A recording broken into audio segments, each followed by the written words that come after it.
മോനെ പൊടിയ ഒരല്പം ബേസ് സംഗീത.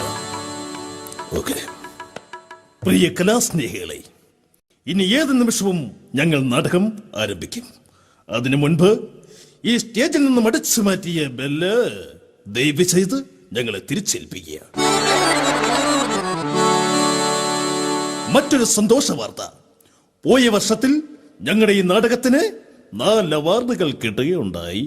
അതിൽ 1-ാം വാർഡിൽ ഞങ്ങളുടെ ഏറ്റവും നല്ല നടൻ തങ്കപ്പൻ തലക്കേറുകൊണ്ട് തളർന്നു കിടക്കുന്നു.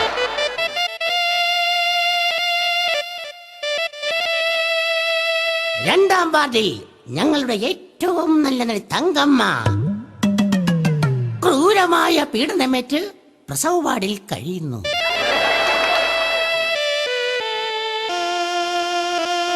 3-ാമത്തെ വാർഡിൽ ഞങ്ങളുടെ പ്രിയങ്കരനായ ഡയറക്ടർ നാട്ടുകാരുടെ തന്തയ്ക്ക് വിളി കേട്ട് തലയ്ക്ക് വെളിവില്ലാതെ തളർന്നു കിടക്കുന്നു. 4-ാമത്തെ വാർഡ് കയ്യിലിരുന്ന കാശ് മുടക്കി ഈ നാടകമെടുത്ത ഞങ്ങളുടെ പ്രിയപ്പെട്ട നിർമ്മാതാവ് ചട്ടിയും കയ്യിലേന്തി ഈ പറമ്പിലൂടെ എവിടെയോ അലഞ്ഞു തിരിഞ്ഞു നടക്കുന്നു. അതുകൊണ്ട് തന്നെ അടുത്ത മരണമണി മുഴക്കിക്കൊണ്ട് ഞങ്ങൾ ആരംഭിക്കട്ടെ. ഇന്നില്ല അണ്ണാച്ചി, നാളെ വാ.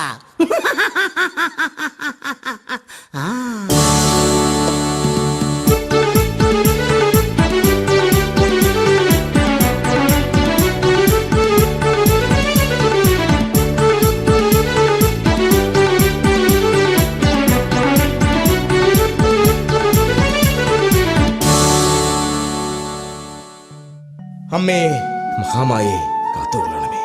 പതിവ് തെറ്റിക്കാതെ വീണ്ടും ആ ദിവസം വന്നെത്തിയിരിക്കുന്നു. സുഭദ്രേ, സുഭദ്രേ, ദാ വരുന്നു. കിടന്നു കൂവണ്ട.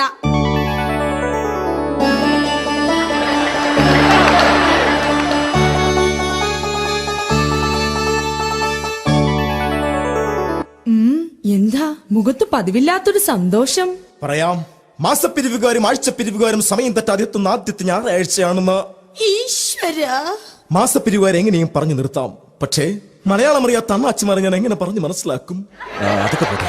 ബൈ ദ വൈ, ഇന്നലെ പറമ്പിൽ നിന്ന് തേങ്ങ വെട്ടിയല്ലേ? വെട്ടി. എത്രയുണ്ടായിരുന്നു? 502. മുഖത്ത് നോക്കി സത്യം വിളിച്ച് പറയുന്നു മൂദേവി. സത്യം 502. എന്നിട്ട് അതവിടെ 2 എണ്ണം നമുക്ക് തന്നു. ബാക്കി അതിന്റെ ഉടമസ്ഥൻ കൊണ്ടുപോയി. ഇന്നും മുളകരച്ചതോ? ആ സുഭദ്രേ, നിന്നോട് ഞാൻ ഒരു കാര്യം പറഞ്ഞാൽ അതിനെതിരൊന്നും പറയരുത്. കേൾക്കട്ടെ. ഞാൻ നമ്മുടെ മകളെ വിവാഹം കഴിക്കാൻ തീരുമാനിച്ചു. ദ്രോഹി! അതല്ല, വിവാഹം കഴിച്ച് അയക്കുവാൻ തീരുമാനിച്ചു. ആരാ വരൻ? ആര് വരാൻ? വിളിക്കുന്നവരൊക്കെ വരും. അതല്ല, വരൻ ആരാണെന്ന്. അതൊക്കെ പിന്നെ പറയാം. വല്ലാത്ത വിശപ്പ്. നീ പോയി കഞ്ഞി വിളമ്പി വെക്ക്. ഞാൻ പുറത്തു പോയി വല്ലതും കഴിച്ചിട്ട് വരാം. പിന്നെ മറ്റൊരു കാര്യം, നല്ലൊരു ആലോചന വന്നിട്ടുണ്ട്. അരുത് ചേട്ടാ, അരുത്. നിങ്ങൾ ജീവിച്ചിരിക്കുമ്പോൾ മറ്റൊരു വിവാഹത്തിന് എന്നെ നിർബന്ധിക്കരുത്, പ്ലീസ്. നമ്മളുടെ മകളുടെ കാര്യം കൂടി പറഞ്ഞത്. ആരോ വരുന്നുണ്ട്. നീ വേഗം ചെന്ന് ചായയുമായിട്ട് വാ.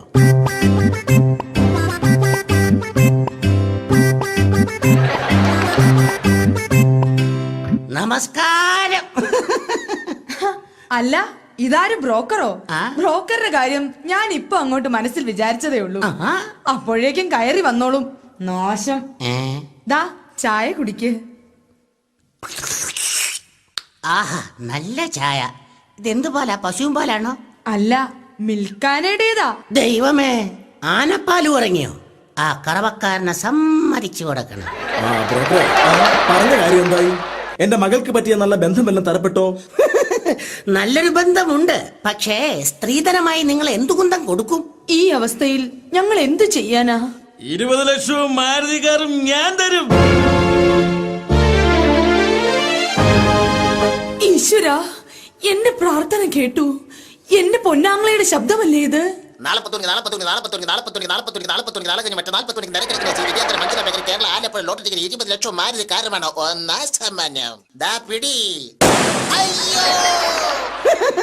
നല്ല ആങ്ങള, അവന് കൊടുത്തത് പോരാ. ദാ ഈ ചെറുക്കൻ എങ്ങനെയുണ്ടെന്ന് നോക്കിക്കേ. കൊള്ളാം, നല്ല പയ്യൻ, എനിക്കിഷ്ടപ്പെട്ടു. നോക്കട്ടെ, നമ്മുടെ മകൾക്ക് ചേരുന്ന പയ്യൻ എനിക്കും ഇഷ്ടപ്പെട്ടു. ഈ തിരുമുറ്റത്തിൽ 12 ഞാൻ ഈ കല്യാണം നടത്തും. സാധ്യമല്ല. ഞാൻ ജീവിച്ചിരിക്കുമ്പോൾ ഈ തിരുമുറ്റത്തൊരു പന്തൽ ഉയരാൻ ഞാൻ സമ്മതിക്കില്ല. സുഭദ്രേ, നമുക്ക് വല്ല ഓഡിറ്റോറിയത്തിലും വെച്ച് നടത്തിയാ പോരെ? ആ ബ്രോക്കറെ, പയ്യൻ നല്ല തറവാടി ആയിരിക്കണം. ബലവേഷ് എന്നാ ഇത് നോക്ക്. ആ കൊള്ളാം, കുഴപ്പമില്ല. തറവാട് എങ്ങനെ? വലിയ തറവാടിത്തം ഇല്ലെങ്കിലും തള്ള നല്ല ഒന്നാന്തരം തറവായാടിയാണ്. പിന്നെ തന്തയുടെ സ്വഭാവം വെച്ച് നോക്കുമ്പോൾ നിങ്ങൾ ഈ ബന്ധത്തിന് അങ്ങ് സമ്മതിക്കും. ആട്ടെ, തന്തയ്ക്ക് എന്താ ജോലി? തന്ത ഇവിടെ ഇല്ലെന്ന്. എന്താ പുറത്താണോ? അല്ല, അകത്താ. ഒരു പീഡന കേസിൽ പുള്ളി അകത്തായി പോയി. ബ്രോക്കറെ, പേടിക്കണ്ടെന്ന്. കല്യാണ തലേന്ന് നമുക്ക് ജാമ്യത്തിൽ ഇറക്കാം. കല്യാണം കഴിഞ്ഞിട്ട് കക്ഷി തിരിച്ചങ്ങ് ജയിലിൽ പൊക്കോളും. അത് വേണ്ട, അത് വേണ്ട, വേണ്ട. വേണ്ടെങ്കി വേണ്ട. അത്രയ്ക്ക് ഇഷ്ടമാണെങ്കിൽ കക്ഷിയെ ഇവിടെ തന്നെ അങ്ങോട്ട് തീറ്റി പോറ്റിക്കോ. അതല്ല, ഈ ബന്ധം വേണ്ടെന്ന്. അതൊക്കെ പോട്ടെ, ഈ പെൺകുട്ടി എവിടെ? കണ്ടില്ലല്ലോ. അവള് കുളിച്ചുകൊണ്ട് നിൽക്കുകയാ. വിളിക്കണോ? അയ്യോ, അത് വേണ്ട. ഞാൻ അങ്ങോട്ട് പോയി കണ്ടോളാം. അത് വേണ്ട. ബ്രോക്കറെ, ഏ? പോയിട്ട് വേറെ ദിവസം വന്നാൽ മതി. ആ. സുഭദ്രേ, ഞാൻ ബ്രോക്കറുടെ പുറത്ത് വണ്ടി കയറ്റിയിട്ട് വരാം. ഏ? കഥ അടച്ചേക്ക്, അല്ലെങ്കിൽ ഇനിയും ഇതുപോലെ പല തെണ്ടുകളും കയറി വരും.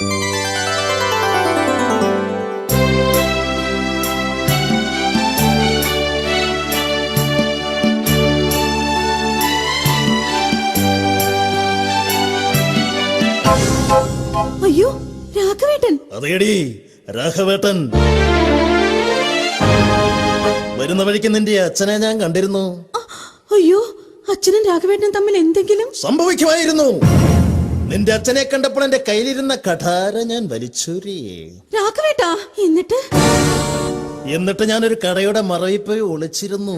നിന്റെ അച്ഛൻ പോയതിനു ശേഷം മാത്രമാടി ഞാൻ ഇങ്ങോട്ട് വന്നത്. ആട്ടെ, ചേട്ടന്റെ ജോലിക്കാര്യത്തിൽ എന്തെങ്കിലും തീരുമാനമായോ? അങ്ങനെ അതിനൊരു തീരുമാനമായി. ഈശ്വരാ, നീ എന്റെ പ്രാർത്ഥന കേട്ടു. ശരിയാ, നിന്റെ പ്രാർത്ഥന കേട്ടു. എന്നെ ജോലിയിൽ നിന്നും പിരിച്ചു വിട്ടു. ആട്ടെ, ഇപ്പോ ഈ വരവിന്റെ ഉദ്ദേശം? പറയാം, എന്റെ ശ്രീദേവി ഒന്ന് കാണാൻ. എന്റെ രാഘവേട്ടനെ കാണാൻ. എന്നെ കാണാൻ? എന്റെ രാഘവേട്ടനെ കാണാൻ. രാഘവട്ടനെ കാണാൻ? എത്ര സുന്ദരനാ രാഘവേട്ട.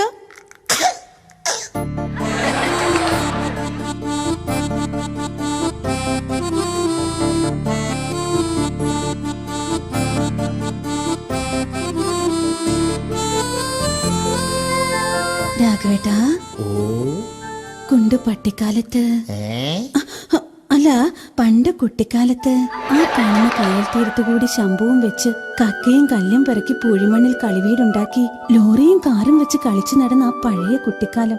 എന്താ രാഘവേട്ട ആലോചിക്കുന്നേ? ഇതൊക്കെ എന്നാ ചുമ്മാ കള്ളത്തരം പറയാ. ഒന്ന് പോടി അവിടുന്ന്. രാഘവേട്ടൻ ഒന്ന് ഓർത്തോ, ഈ വരുന്ന കന്നിമാസത്തിൽ എന്റെ കഴുത്തിൽ താലി കെട്ടിയില്ലെങ്കിൽ ആ നിമിഷം ഞാൻ ഒരു മുഴം കയറെടുത്ത് ഈ വീടിന്റെ ഉത്തരത്തിലോ മച്ചിലോ കെട്ടി. അരുത്, എന്റെ ശ്രീദേവി കുട്ടിയായി വേഗം കാണിക്കരുത്. ഊഞ്ഞാല് കെട്ടി ആടാനും ഞാൻ മടിക്കില്ല.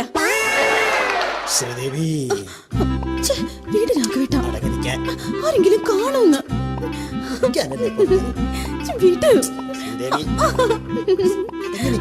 അമ്മ അകത്തുണ്ട്. അമ്മയ്ക്ക് കത്തുണ്ടോ? വേണ്ട രാഘവേട്ട. വണ്ടിക്കാശ് മുതലാക്കണ്ട.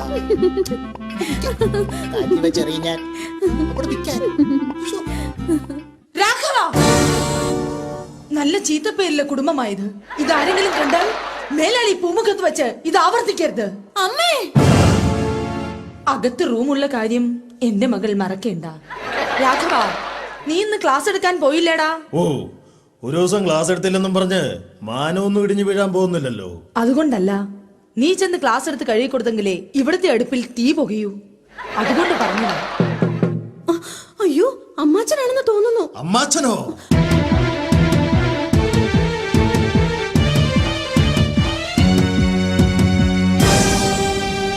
അയ്യോ അല്ല അമ്മേ, അച്ഛനാണെന്ന് തോന്നുന്നു. പേടിക്കണ്ട, ഞാൻ കരുതിക്കൂട്ടി തന്നെയാ വന്നിരിക്കുന്നത്. രണ്ടിലൊന്ന് എനിക്കിന്നറിയണം. എവിടെ പോകുന്നു? കഥക് തുറക്കാൻ. കഥകിപ്പോൾ തുറക്കണ്ട. കാരണം ഒളിച്ചിരിക്കാൻ ഒരു തലം പറഞ്ഞതാ തള്ളേ. സുഭദ്രേ, സത്യം മാത്രമേ പറയാവൂ. എല്ലാം ഞാൻ അറിഞ്ഞു കഴിഞ്ഞു. ഇനി ഒന്നും എന്നിൽ നിന്ന് മറച്ചു വെക്കണ്ട. പറയടി, എന്റെ പോക്കറ്റിൽ കിടന്ന ചീപ്പ് എവിടെ?